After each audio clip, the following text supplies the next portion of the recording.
Hey guys, Torian here. Today, I've got a special video for you guys. Today we're going to be talking with Aconite and Ornj, two of the staff members on SWG Restoration. They're going to be answering some community questions for us, kind of gauging what people have been wondering about the upcoming patch 1.2, and we're going to get right into these questions. We've got a whole bunch of things to cover, and so it'd be good to hear their thoughts. Aconite, Ornj, you guys want to introduce yourselves real quick? Say hey. Hi, this is Aconite. I lead development for SWG Restoration. And hi, I'm Ornj. I've been on development team for a year now, and happy to be here. Oh yeah, it's good to have you guys. So there's a lot of questions that we have from the community.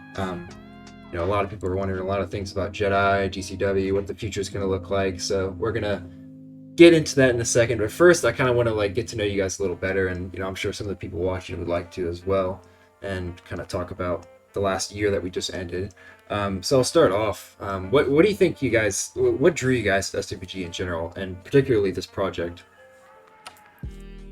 I used to play when I was like 8 or 9, I would get free trial accounts just over and over again and play like I think you could get to level 10 of the NGE before you kind of capped out. Never really got anywhere besides outside of Isley, and finally convinced my parents to let me get a subscription. It was my first MMO. And I like to say it ruined all other MMOs for me, because I think, like many people who have played, they've yet to find something similar that hits the right spot in all of the dimensions that SWG does. Heck yeah, awesome. What about you, Ornj? Yeah, so my SWG story is pretty funny because I started at TCG. Really? I knew about the Star Wars Galaxy TCG and played it, so I had to pay for a subscription to the game just to be able to play the TCG. But I was a pretty good TCG player, top 100 or something for that whole time. But eventually, I was like, oh, I have the subscription, might as well check it out.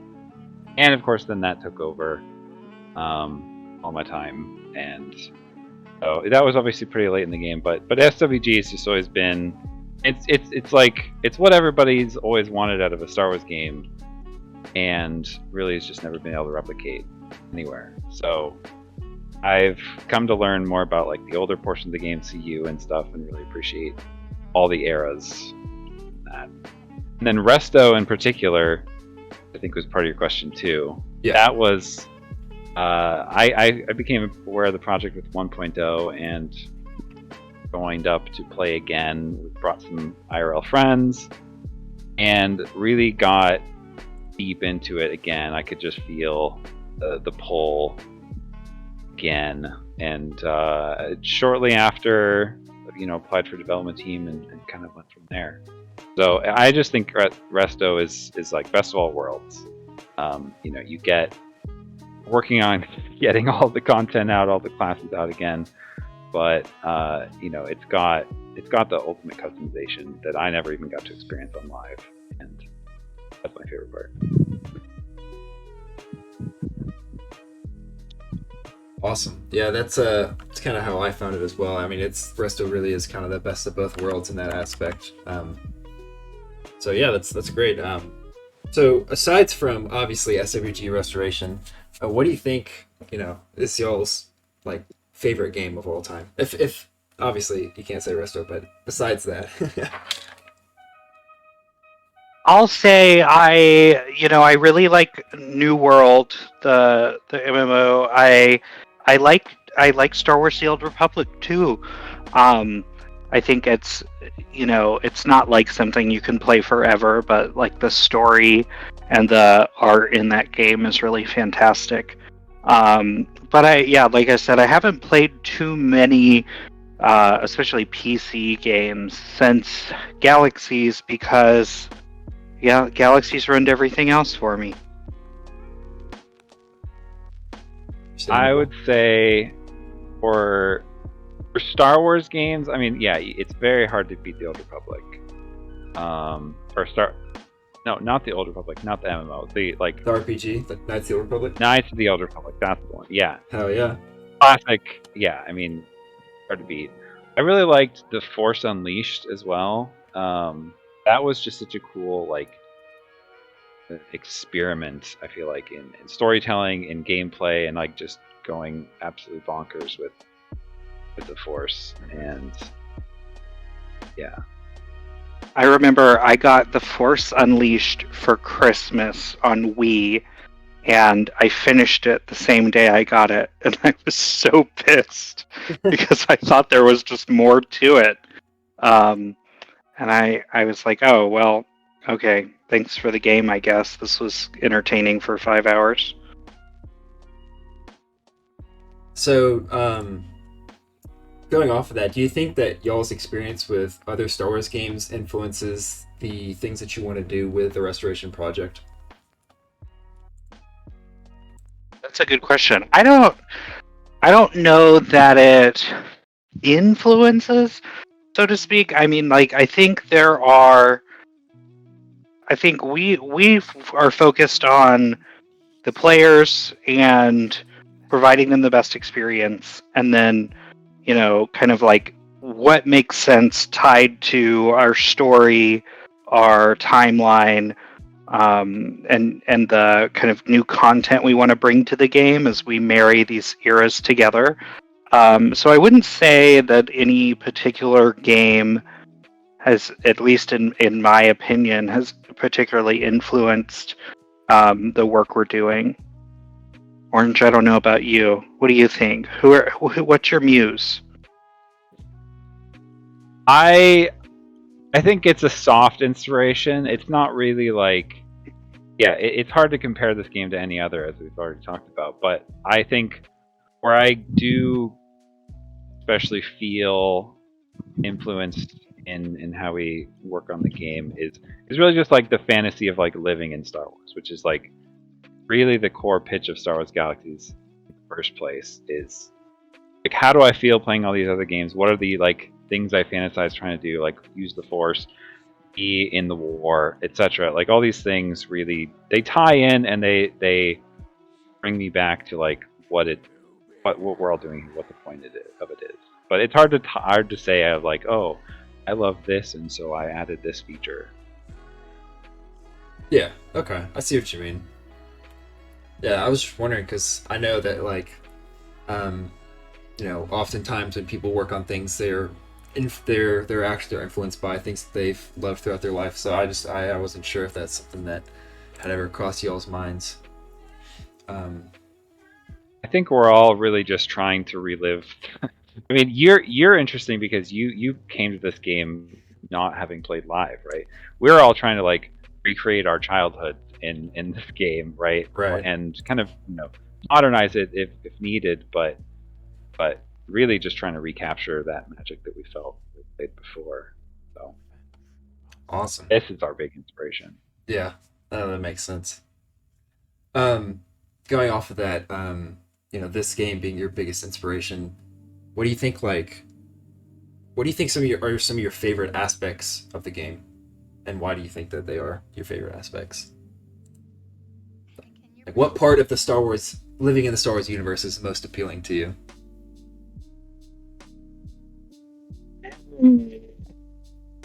I mean, using the Force is pretty cool. Love the community, though. I mean, I think that's meta to the game itself, but I think the community is the most important part. And then like Force choking people, members of said community.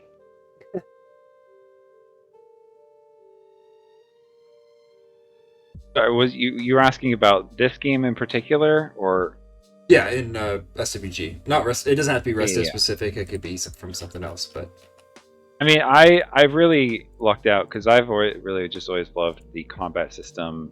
I played in NGE, and so coming into this, I got to relive some of that, even deeper than I used to in that, and attach that to the new to the profession system. So I love the combat. I think it's just really fun to experiment with and try new things. And there's just always such cool options there, even if it's not a modern game in the sense of like being fast paced or being whatever. I think it's really interesting. I think just all the customizations you can do. I think like I'm a anti-meta boy. Like I like to experiment, and so I think SWG is really great for that. Absolutely. And I think that's the big appeal of just this server and just like pre-NGE styled stuff in general. It's just the customization, the options that you have. It's just unmatched, I feel like. Okay, so I am kind of curious, of all the work that you guys have put on into this game, because, weren't you said you've been on since 1.0, right? Uh-huh. Okay, so pretty much that has consumed most of 2023. What from 2023 that you guys have put onto the project are you most proud of, and does that connect to what you're most looking forward to in 2024, or maybe what you're most looking forward to is something else? So, like, tell me a little bit about that.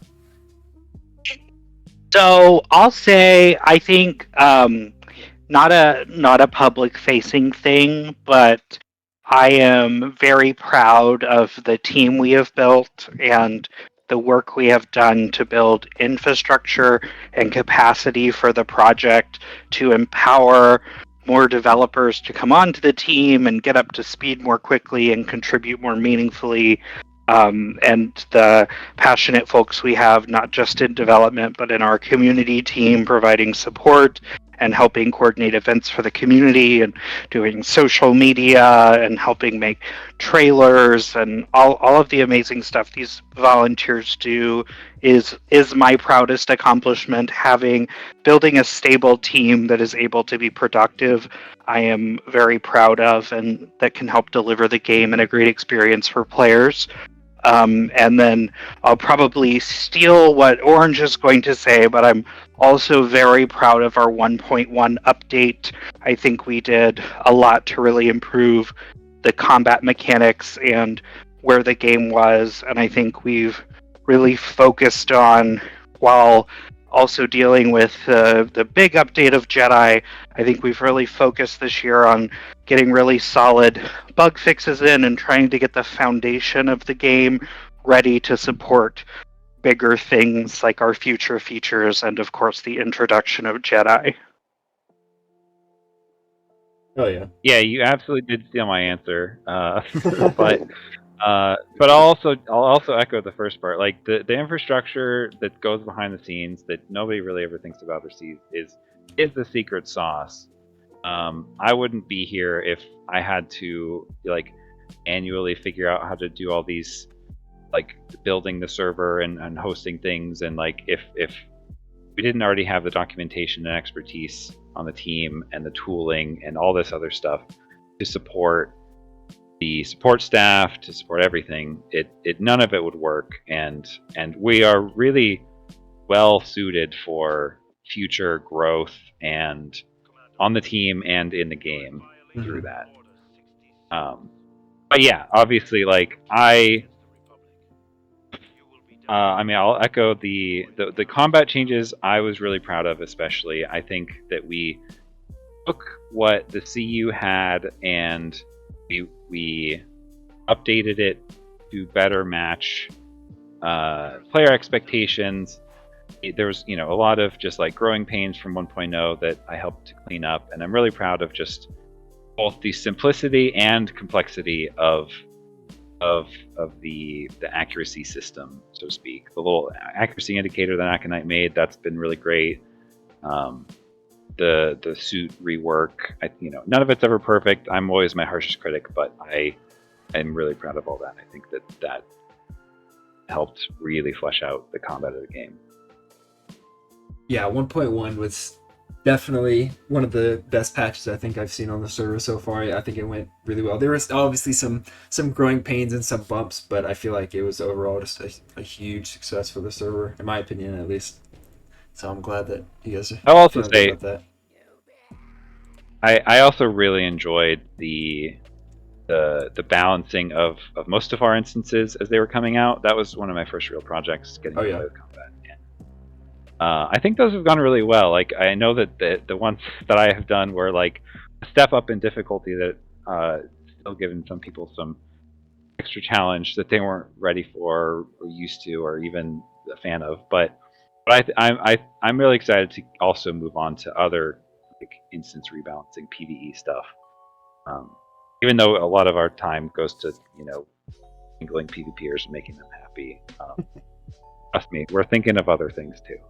So Yeah, and I think the future of the PVE aspect of this game is looking pretty good because I know that there are a lot of great things in like SWG, like heroics and things like that this game has or had back in the day that would be awesome to see on here. And I'm sure you guys have all thought about that or whatever. But absolutely. so speaking of things that could potentially be on the server. What are some big changes that are coming with 1.2? Obviously, we know that we're finally going to start seeing some Jedi popping up. Is there anything else that is going to be coming with 1.2 that you guys kind of want to talk about? Yeah, so outside of course, yes, Jedi unlock through Jedi Padawan, and when we say Jedi Padawan, right, that's just rank nomenclature. Really, you'll be able to see Jedi in Jedi robes and cloaks with lightsabers, and they can master their Force powers and enhancer and all of those trees. So it really is the bulk of the Jedi experience, with the village progression system, just as players knew it from the pre-CU, although sped up a little bit so it doesn't take so long to do. Outside of that, we've got a few exciting things we are not ready to share because they are a surprise. One thing I'll share that's coming in, of course, is veteran rewards, or our player activity award system called Pass. Will be implemented with Publish 1.2. We've got some new content that's non-Jedi related coming in, Ooh, as well as some new rewards and unlocks, some of which have been asked for quite a long time. So we aren't going to give any specifics, but you will certainly see them in the patch notes in just about 2 weeks. awesome! That sounds super exciting. Anything from you, Ornj? Or No, that was our fairly well rehearsed answer to that question. okay.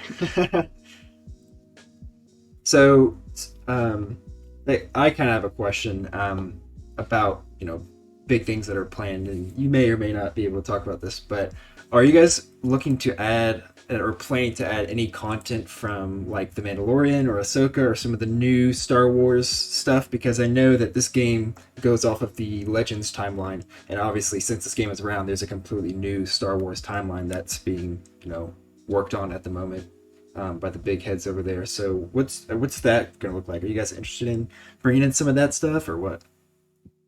Yeah, it's an interesting question, and it's one we've asked ourselves too. I don't know that there's a clear and definitive answer. What I'll say is that the biggest reason we opt to stay away from new canon and Disney work is really more to be careful about copyright and the limbo we already kind of exist in as a community project with Star Wars titles and assets in play. So one of the kind of ground rules we've made for the development team is that we generally stick to old canon and old story, in order to kind of protect from potentially impeding on any active titles or works. That said, I think there is room to think about things that um, Disney and Lucasfilm have introduced since the acquisition, in terms of how we think about our story and how we think about um, how we shape the galaxy and the content we put in the game. So I don't think you'll ever see, right, like, maybe with few exceptions, with some things that we might introduce, I don't think you're ever going to see like planets from Ahsoka or the Kenobi series like introduced into the game, or even like a lot of the items that you might see from those.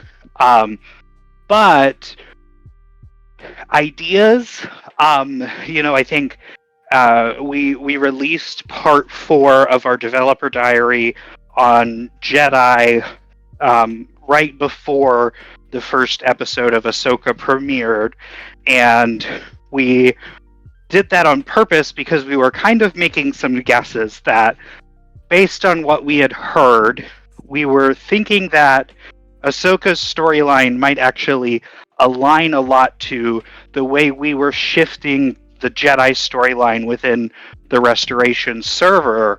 And, some of that ended up being true, right? So we kind of like coincidentally aligned to some of the ideas and themes in Ahsoka without, intentionally doing so. But I don't think, like, to answer your question, like, really briefly, we're not gonna like copy paste things out of new series.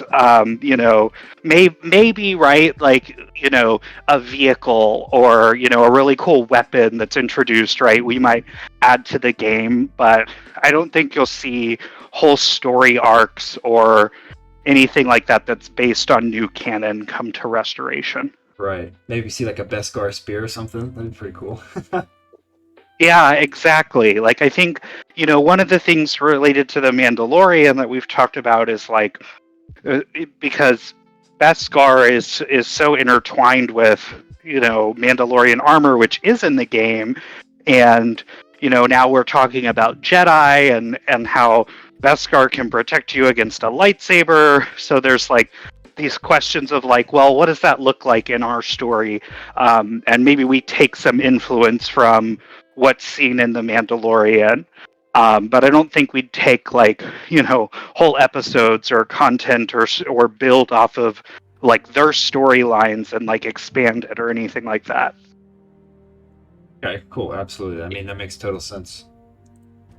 Yeah, I'll add too. I just, we all do like the new stuff generally, and so we're still inspired by it. You'll definitely see, hints here or there, references. I think,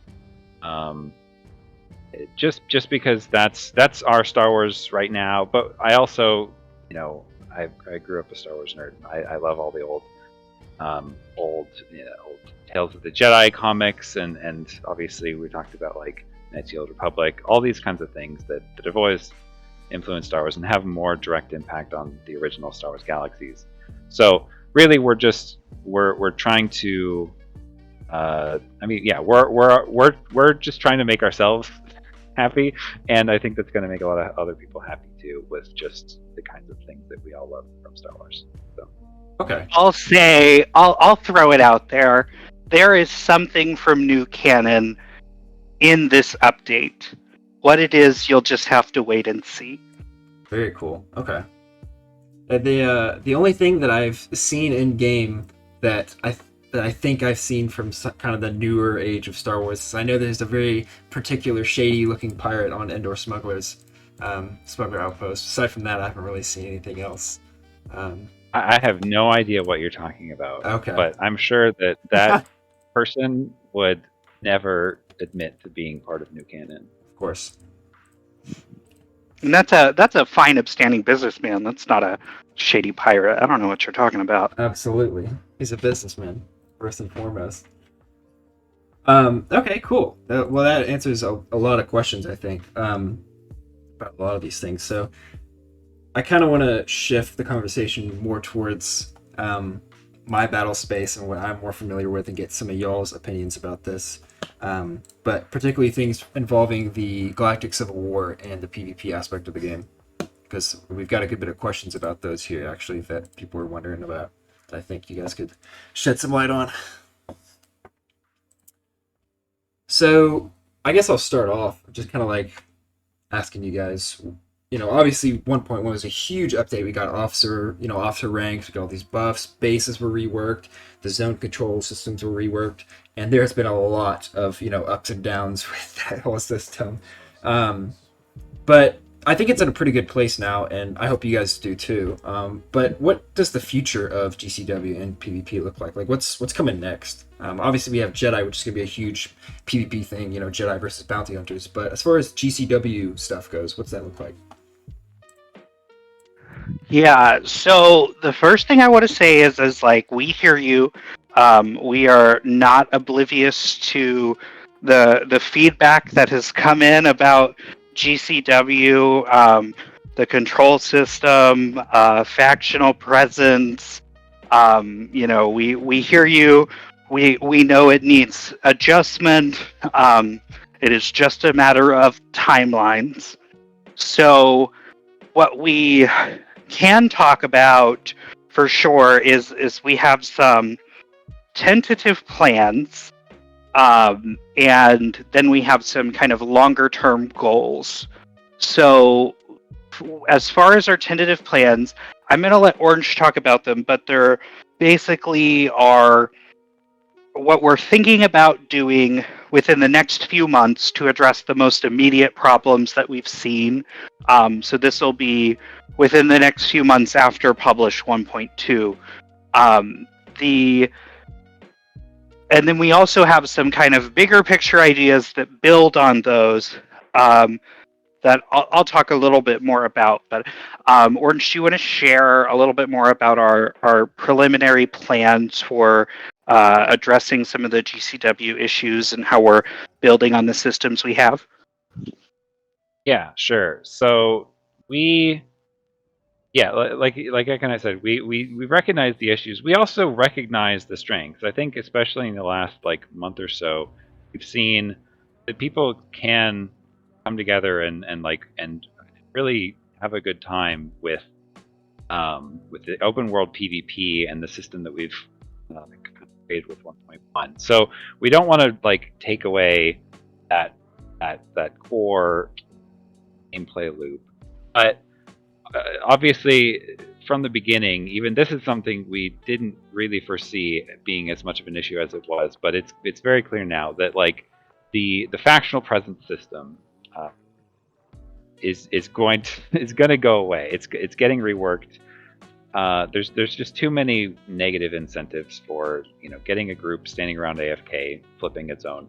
It's not fun. Nobody really wants to do that, but you are forced to do it in this system, and so that's going away, and it's going to be replaced by a series of new mission types that you can take. This is not just your average factional mission. These are going to be things like supply drops, recruitments, things that you will actively participate in anywhere in the galaxy in order to help flip control of your region, and also will serve as a hotspot for drawing in PvP, right? We want to preserve the factional presence fact that you show up on a map as your SF. You want to get engagement, and so we're going to create a better system for incentivizing that. Awesome. That sounds very cool. Another part of this is that we think that there actually is room for growth of the GCW in space, believe it or not. And so we're going to decouple the space and the ground officer system. So that's also going to open up more slots for generals and all that, and allow more multiple tracks to getting to those ranks, as well as fighting, right? So we would love to see that, and we'll probably be working on that even further in the future. The biggest change, that's not the big stuff. The biggest change that we plan to make is to rework base vulnerabilities into planetary vulnerabilities. Really? Which, yeah. So we think that it's going to be the base vulnerability system is a bit too complicated and a bit too exploitable, frankly. So we're instead going to shift to a planetary model where factions can choose to target a planet for a week, and on that time, all the bases will be vulnerable. We're still working out the details. None of this is finalized, and we are looking for feedback. But we're going to be making it a lot more engaged in one place at a time, right? It means you're going to be able to keep your officer ranks on planets that you're defending and aren't vulnerable, but you're going to be able to coordinate with your faction and choose your next planet of attack that your entire faction will be able to engage in. And so I'm really excited by that. I think that it's going to focus more people in one place and create a lot more fun, and then also allow you to strategically defend other positions with more bases. We're going to lift the restriction about only one base in one zone, so you can kind of focus on certain regions. Lots of different details, but we're really excited about that. I think that that's going to address a lot of the bigger problems. That sounds awesome. That really does sound like something super cool. Wow, I'm already excited. Holy shit. So please do, send in your feedback to your favorite PvP senator. Of course. And temporary. And not to be, not to outdo Ornj's exciting updates, I'm going to talk about the big picture in the future. Okay.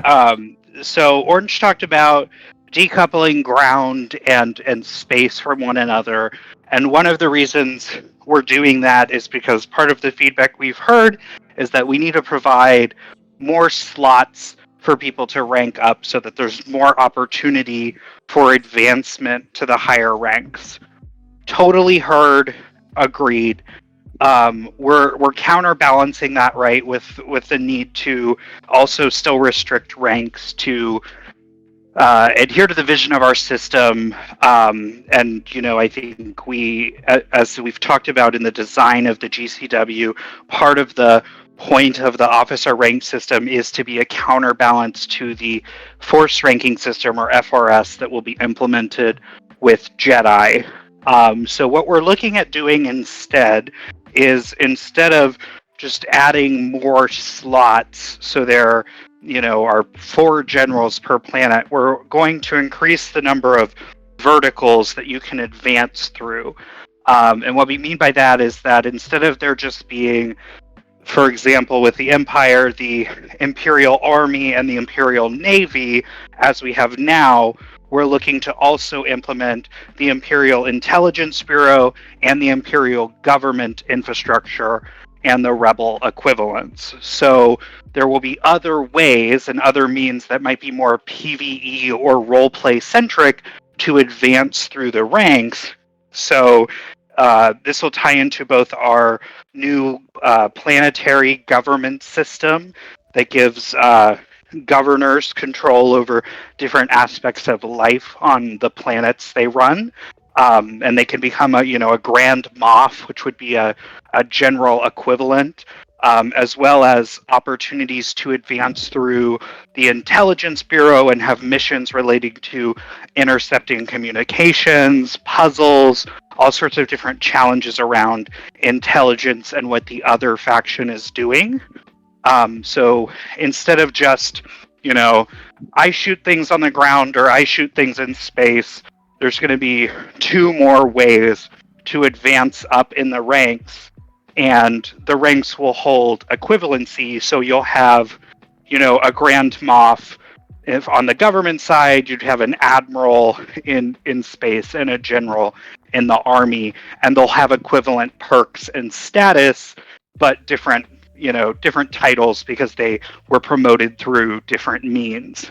So there's going to be a really new and exciting way to get involved with the GCW that will also involve more work for artisans and entertainers as we focus on the supply and logistics side of the military and how the government needs to be able to provide infrastructure and support through factories and labor to supply the war and build ships and weapons and everything else they need to wage a successful war or defend against attackers.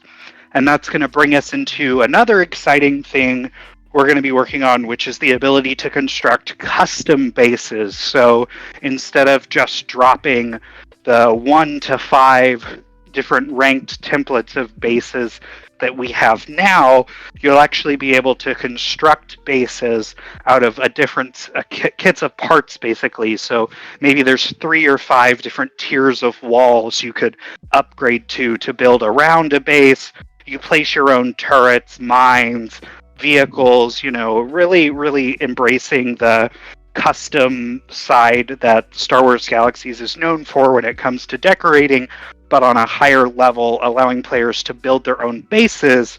And then you would see a scenario where every part of that base becomes attackable and contributes to the control score for the region, as opposed to just the base existing itself.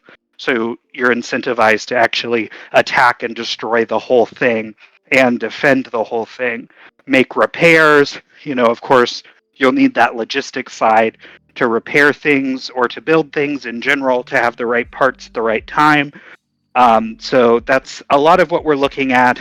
And then finally, we want to better connect the existing player city system into the work that these other systems already do towards regional control and the GCW, so that player cities have a bigger role, both in, whether it's supplying, maybe they choose a focus on manufacturing or supplying labor.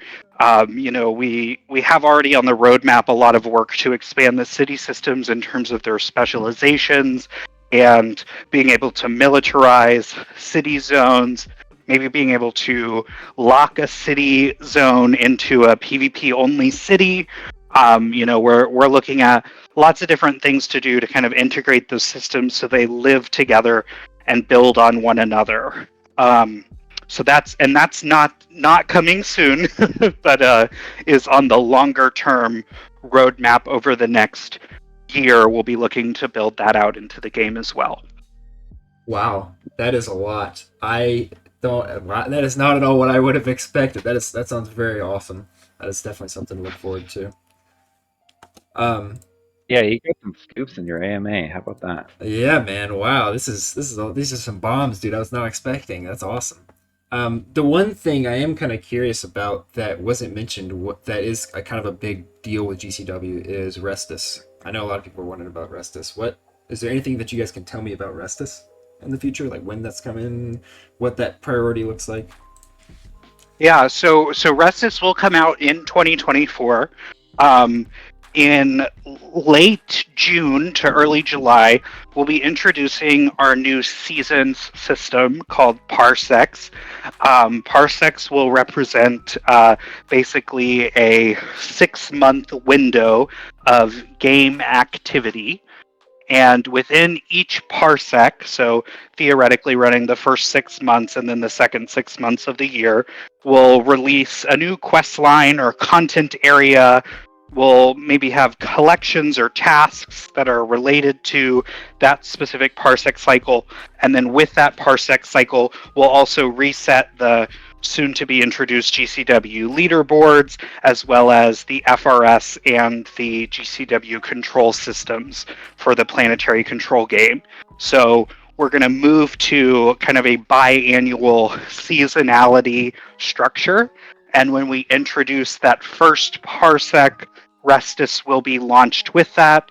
And tentatively, we will have an annual cycle of Restus where it goes from the city through the destruction process into the PvP zone.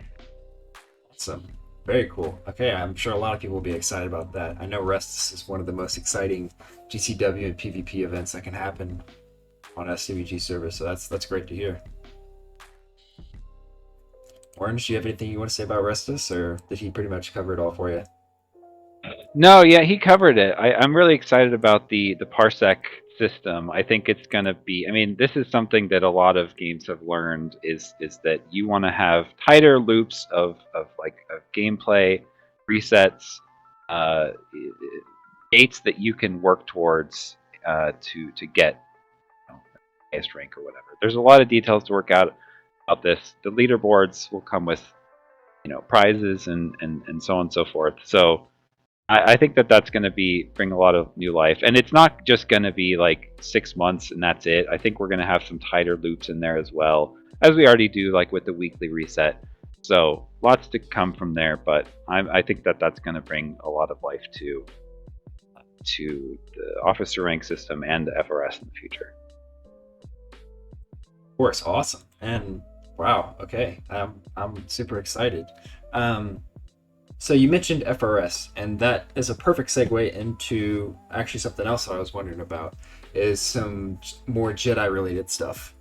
Because I know, again, Jedi's coming out soon, but FRS is not coming with this patch. So I am wondering, when FRS is eventually implemented, will the ladder ranks, like ranks 5 through 10-ish, are they going to require like a bunch of PvP kills to advance in the boxes?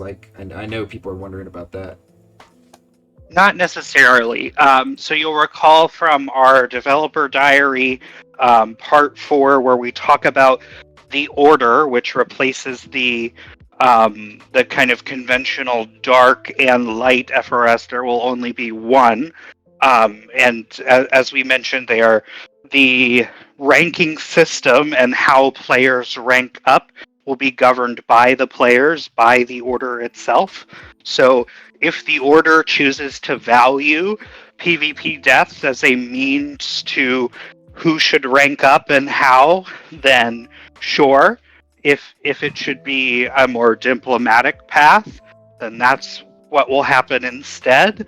The order governs itself. They are, with it some limitation. We have tried to really design it to be sandbox and enable players to kind of join the order if they choose to do so and govern themselves as they see fit, ultimately with the goal of preserving the fact that they are force sensitives and there are force sensitives among them, and preserving the life and sanctity of being a force sensitive, kind of irrelevant to, right, your religious, that's dark or light, or political, that's empire or rebel alignments. Okay. We fully expect that like the order as it will be is going to be fought over, right? Like you're not going to have agreement. You're going to have dark and light within that, and so it's going to be interesting to see. It's going to be something we definitely watch closely, between like making sure things are balanced and not gatekept and stuff. But that's also why the parsec reset cycle comes in. Mm-hmm. Is that it's going to give players a chance to reset the order and fight for the the control of force or whatever it is, and also give us a chance to kind of learn how players go through it and adjust things as necessary. So it'll be interesting. Absolutely, that will definitely, like, it's a very unique system, so it's definitely going to be super interesting to see how that kind of plays out. So something that someone asked on these questions, someone from the community, and this is actually a very good question because I was thinking this myself the other day, is things like combat XP and pilot XP. Is that going to be able to be converted into like Jedi XP at the village, if that makes sense? I can jump in this one. The plan right now is to leave the XP conversion system largely as it was on the live village, which means that currently no quest XP and pilot XP, grenade XP, those things are not currently available. We will watch that over time, just to see how XP rates go. We don't want it to take forever. Nobody thoroughly enjoys just spinning for days and days in order to get your rank. So we'll see. But right now, the answer is no. And in my typical fashion, I would like to spoil something for those players who have been saving up and not completing quests so they can complete all of those quests to gain XP once they are in the village. That will not work. That's good to hear, because I definitely know that that's been a topic of discussion among potential Jedi. Yes, effective with our published 1.2 update, you will no longer be able to accept new quests if you have pending quests that have not been completed where you've accepted the awards. Okay, very cool. So, one more question that I was actually kind of wondering myself was, what is y'all's solution to, a potential future where there is an overabundance of Jedi? I know me and Ornj have spoken about this before, but I kind of want to get y'all's thoughts together, kind of what the answer to this is. Oh, sorry, go ahead. I mean, I think it's like clearly something we've been thinking about since the first iteration of our kind of Jedi approach, where we said, we're going to limit how many Jedi can log in at once. And then we, kind of revisited that and said, well, that doesn't seem very fun.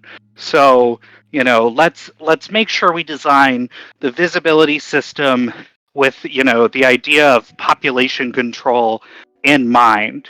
One of the means of doing that is, of course, that's not necessarily noted in the developer diary because we're not going to publish it, but there will be a multiplier to visibility that is affected by how many Jedi are around you and potentially how many Jedi are online altogether. So you may, earn visibility a lot faster as a in-game means of population control.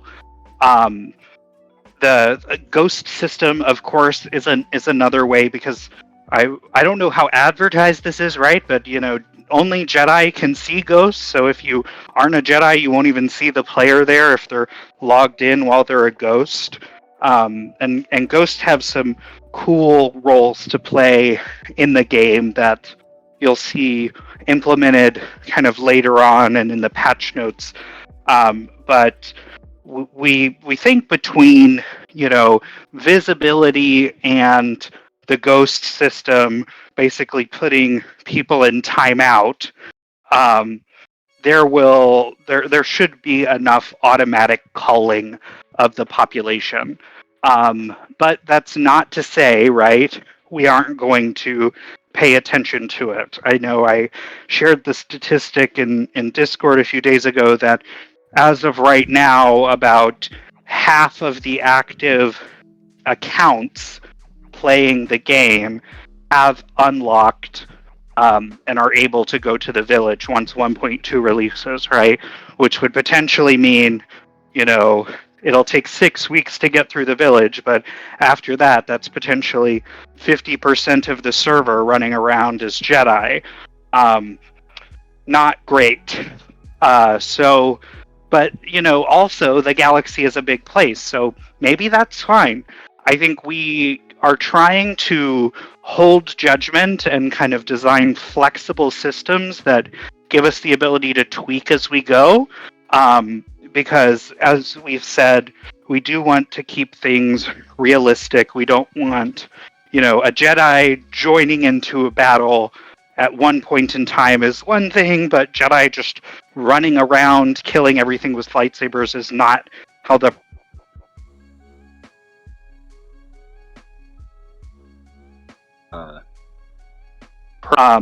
so I think we'll have I'm sure we'll have to make tweaks as we go, but for now the big thing is just going to be, we're just going to let things fall as they do, see where things land, listen to player feedback of, do they feel like there's too many Jedi? Do they feel like visibility is too harsh, not harsh enough, and make adjustments as we go. But yes, it is very important to us, and we will be watching it closely as Jedi begin to hit the server.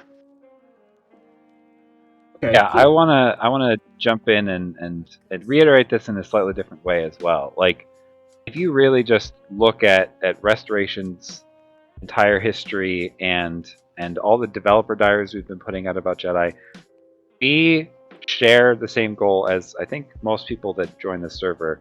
We don't want to become like most other servers out there that just completely overrun Jedi.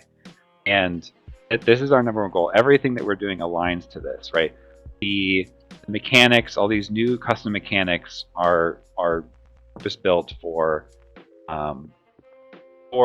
striking the balance, and this is an impossible balance that like original SWG never hit either, of making it so anybody could be a Jedi, but Jedi were rare. That doesn't make sense, but I think we have a good system in place, at least a system that has enough knobs that we can keep tweaking to make it so you can be a Jedi, but if you're being a Jedi, you have to understand the galaxy is not ready for you. It's not ready for the return of the Jedi.